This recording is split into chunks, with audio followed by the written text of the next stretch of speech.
Bab 2708. Aku bersedia mati di tangannya.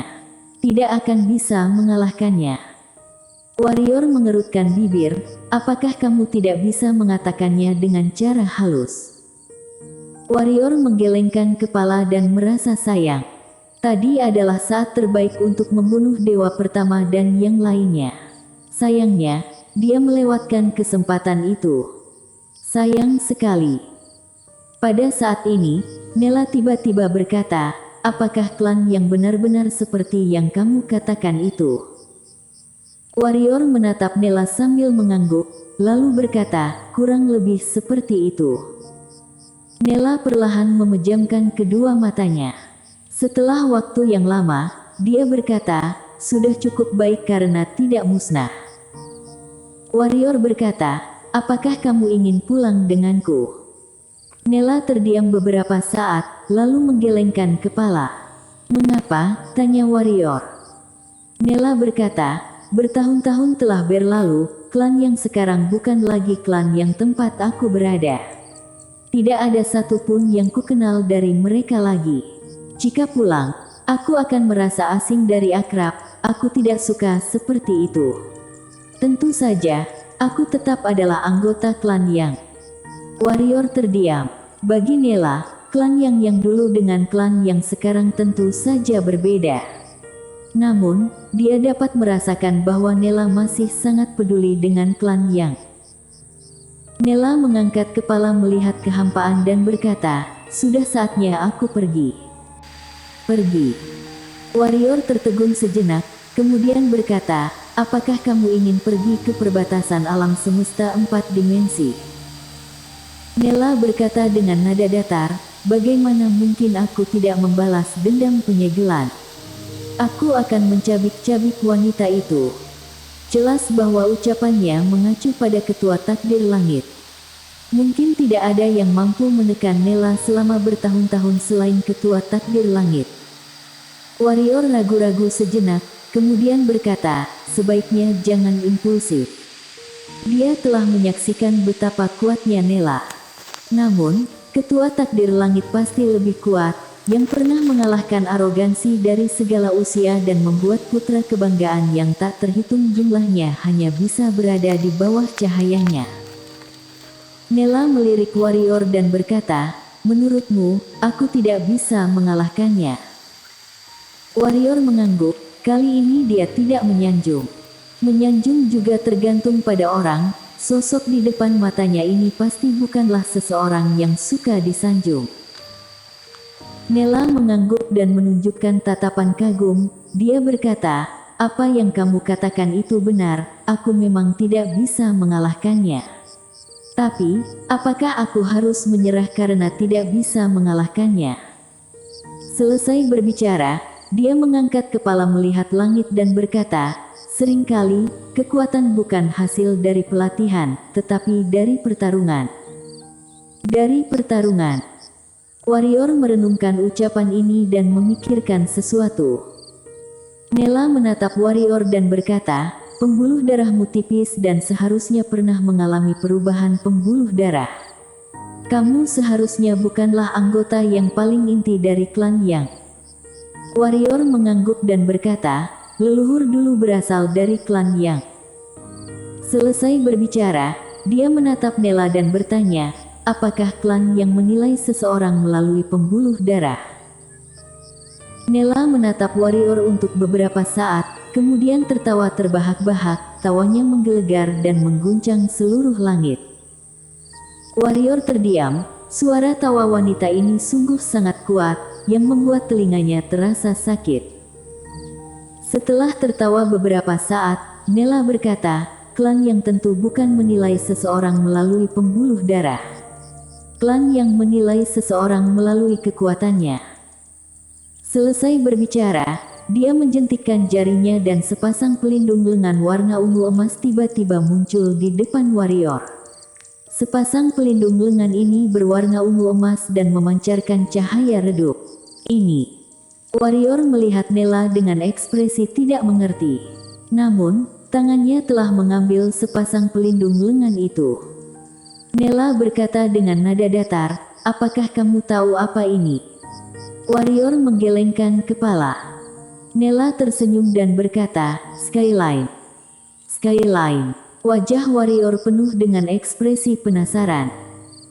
Nella berkata, ini bahkan bisa menghalangi langit. Langit ini mengacu pada takdir langit.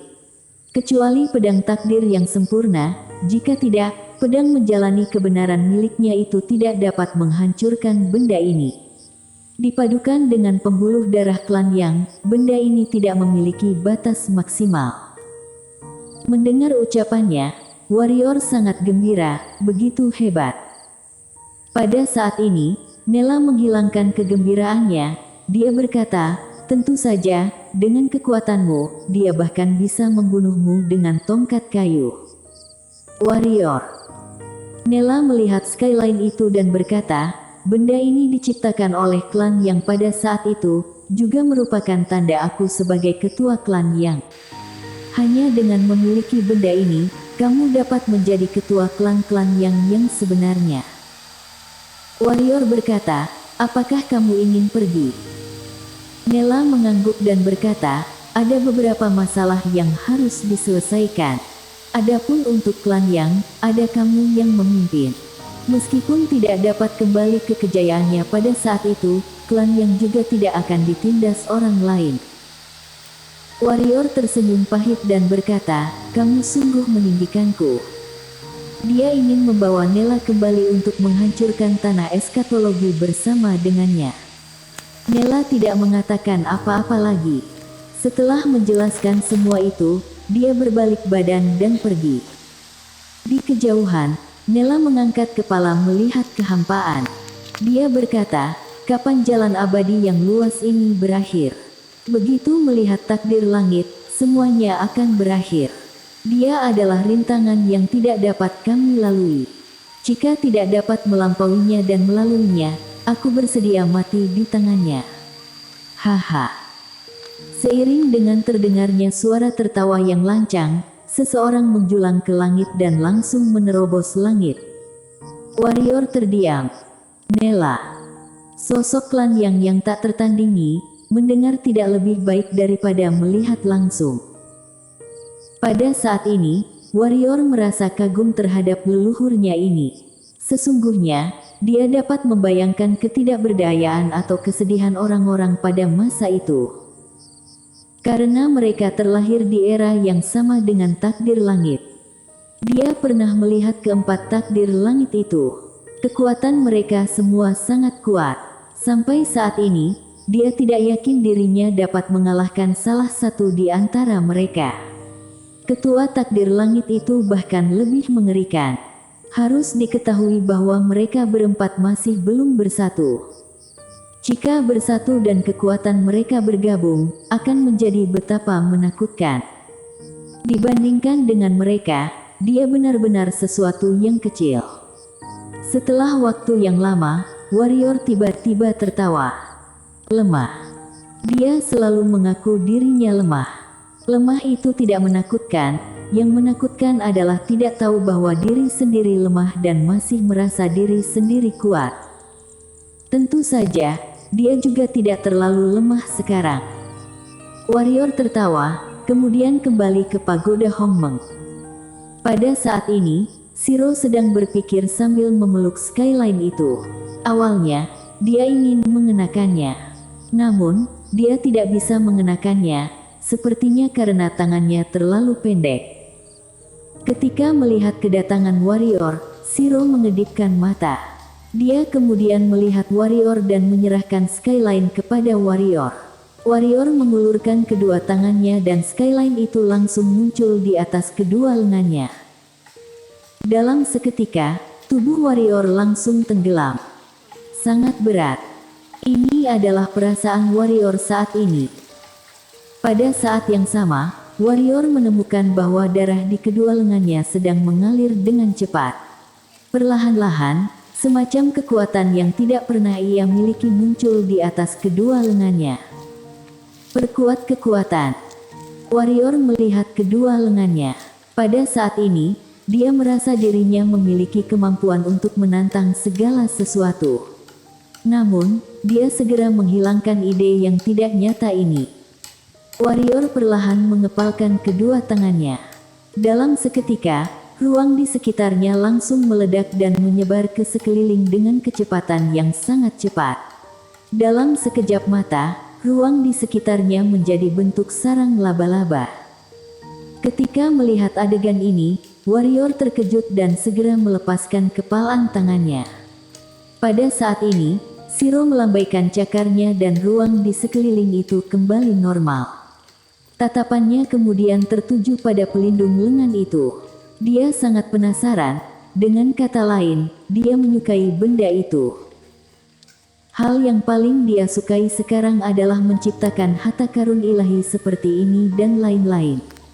Di tangannya, semua harta karun ilahi itu akan mengalami perubahan kualitatif. Misalnya, armor yang dikenakan warrior sekarang. Armor ini tidak bisa dibandingkan oleh armor sebelumnya lagi. Di tempat itu, warrior ragu-ragu sejenak, kemudian mulai mengoperasikan darah di dalam tubuhnya. Pembuluh darah. Nella pernah mengatakan bahwa mengaktifkan pembuluh darah akan membuat pelindung lengan ini menjadi semakin mengerikan. Ini diciptakan khusus oleh klan yang untuk digunakan Nella.